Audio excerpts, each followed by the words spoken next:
Well, I've looked at moving because I'd like to keep more of my money too. And where should Maher move? How many people moved out of your state, California? Oh, I know. No, Under Newsom? Yeah, no. People do move. There's no doubt about that. People move in America, and you're right. But they're not moving because they want a better view. They like to keep more of their money that they earn. Yeah, that's true. Florida is a really good case study. So when DeSantis became governor, there were 250,000 more registered Democrats in Florida when he became governor 8 years ago. Now there's 1.4 million more registered Republicans in Florida. That's all migration from COVID and re-registration from COVID, 100%. Right. So it absolutely is happening. Bill Maher is unloading on the left for wrecking cities that once reliably voted blue.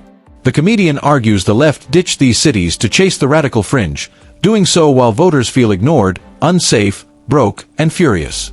That gamble is political self-destruction, risking the DNC's future in American politics.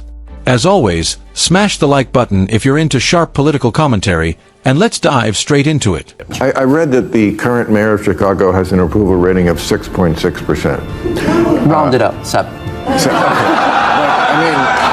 I mean, you were just the ambassador to Japan. If that was your approval rating in Japan, they would do on live TV.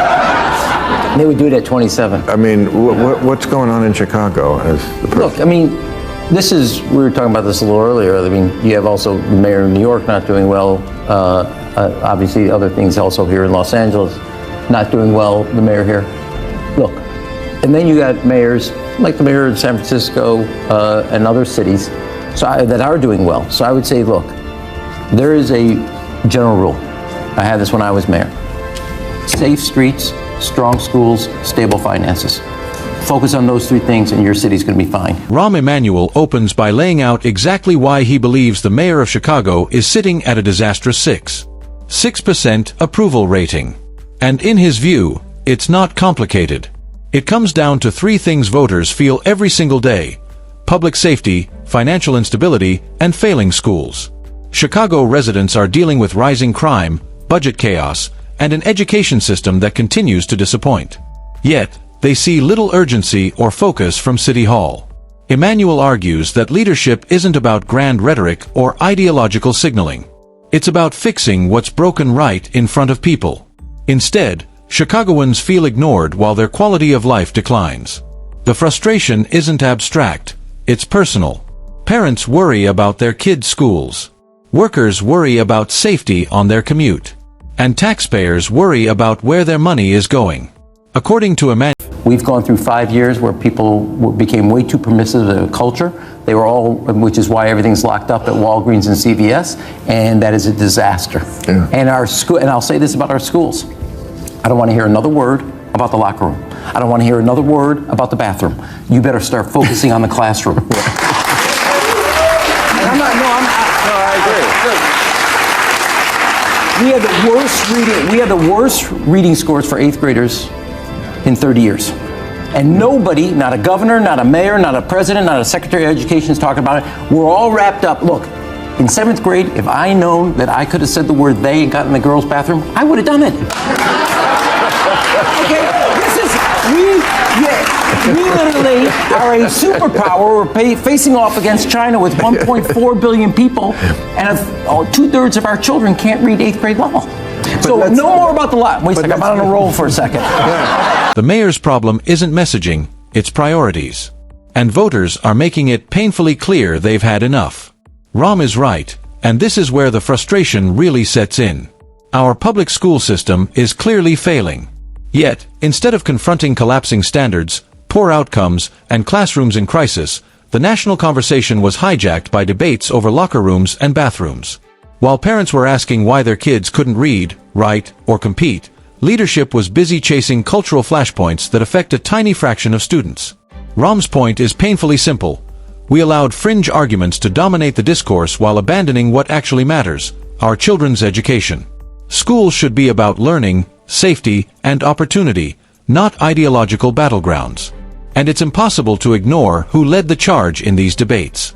The Democratic Party placed itself at the forefront, prioritizing symbolic victories over practical solutions. I think to be fair, this is actually... I was being fair. No, this is a huge Democratic Party problem. If you look at Democratic cities, they are terribly run. They have incredibly high taxes. It is impossible to build, so the cost of housing... Let me finish. I'll give you a chance. The cost of housing is crazy in places like New York and Chicago. If you look at Democratic states, you go look at New York versus Florida, okay? Roughly the same population.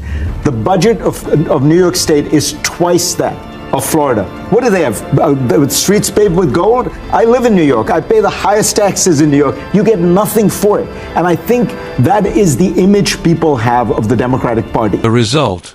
Parents feel unheard. Students are left behind, and trust in leadership continues to collapse. This isn't just a political failure. It's a generational one. Fareed Zakaria isn't wrong. And more people are starting to admit it out loud. Across the country, Democratic leadership appears to be running once thriving cities into the ground. Residents are being squeezed by crushing taxes, strangled by layers of red tape, and left feeling exposed as public safety deteriorates. Small businesses struggle to survive. Middle-class families feel punished for staying, and basic city services feel slower and less reliable. When people can't afford to live where they work and don't feel safe walking their own streets, they vote with their feet.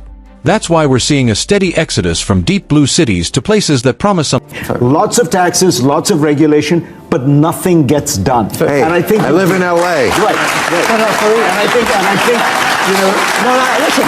The Democrats have to own this and realize the answer to everything is not more taxes, more regulation. People are fed up of that, and they feel that it isn't working. The Democrats, look, as somebody who produced the best graduation growth in the country, and we changed our high school.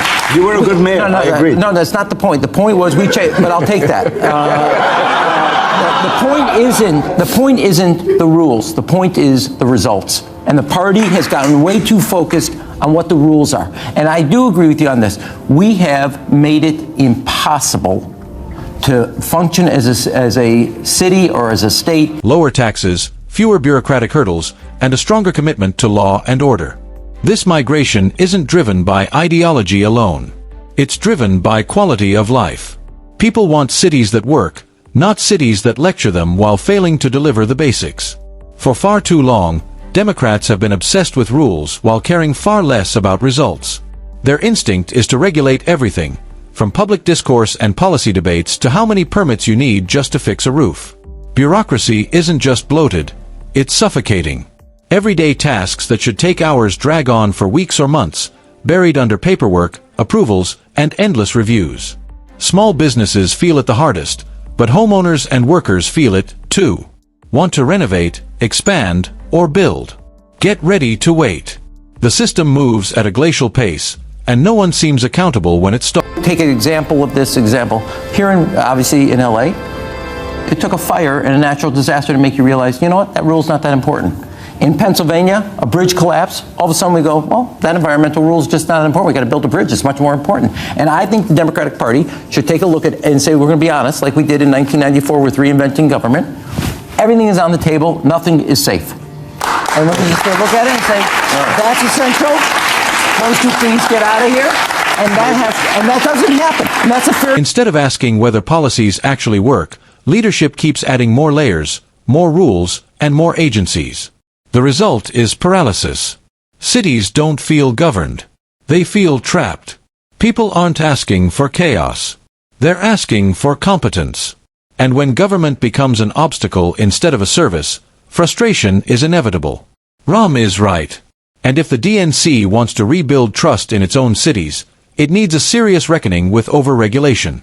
That means taking a hard look at rules that add little value and scrapping them. Starting with places like Los Angeles, the city's taxes are sky high, yet residents struggle to see what they're actually getting in return. Infrastructure projects drag on, housing initiatives stall, and costs balloon, all because of endless paperwork, approvals, and permit delays.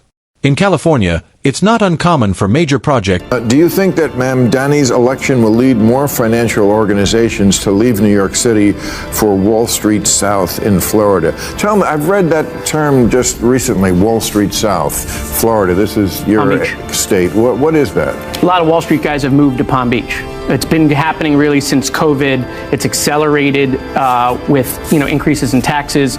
It's not just out of New York. It's New Jersey, Connecticut, it's Chicago, it's California. So they're fleeing high tax blue states correct. for Look, Florida.